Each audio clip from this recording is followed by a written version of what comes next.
Kako prvo bi trebalo da kažem дека господин Зоран Заев не го одржи своето ветување дадено пред нас дека нема да се меша во условно кажано албанските општини во Македонија и дека ќе дозволи ние сами да си ја биеме битката меѓу нас. Но вие веќе гледате дека тој најбрутално ја злоупотребува својата премиерска позиција и ја наметнува својата волја над волјата на гласачите во општина Чаир.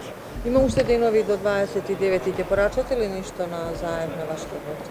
Па мислам дека ова што веќе го кажав е доволна порака. Ако тој навистина до крај оди со своето брутално инсистирање да ја наметне својата волја над гласачите во општина Чаир, во Струга или во Тетово или пак во Костивар, тоа нема да биде добар знак ни за иднината на Македонија.